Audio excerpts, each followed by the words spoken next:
Сегіз жұлдызы бар, басында Ишан деп тұр. Мынаны тазалауға болады, шөткіміз де бар тазалауға. Бірақ әріптері көрінбейді.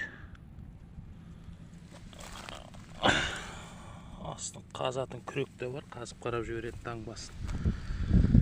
Бірақ бәрі көрінбейді жазулар.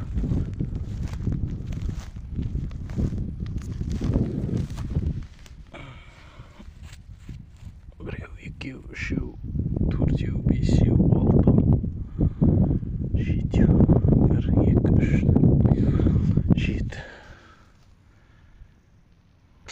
Жеті жұлдызбен тұр. Бұл да Ишан.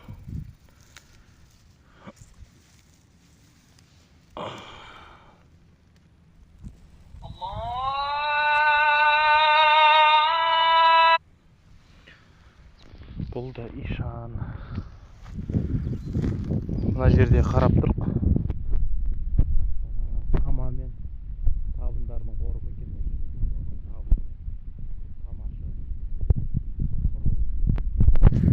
Ескілерінде де, жаңаларында да сондай. Дәл осының алдына жерленген. Көкі несі, таманың көкілері қорымы тұр. Алдыңғы жағында, арт жағында үлкен жағын. Так, мына кісі назар.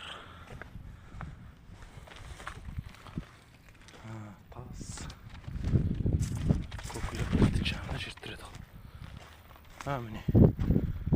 Тама тайпасы көк.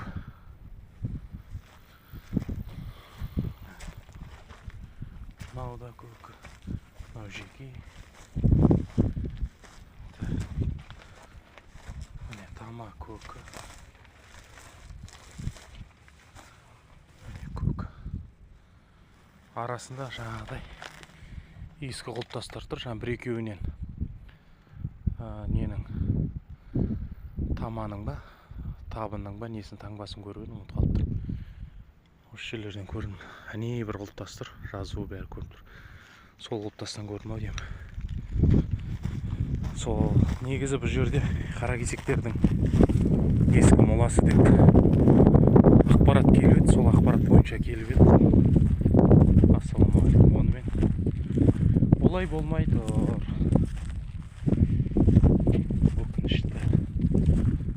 Жарайды, көреміз. Ескі қорымдарды қарап қайтайық.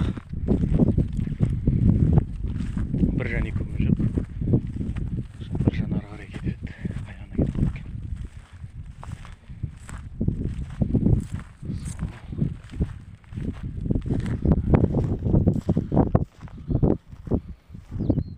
Жазуы бәрі анық тұр. Таңбасы тұр. Тама екен ғой. Тамалардікі сияқты осы жер.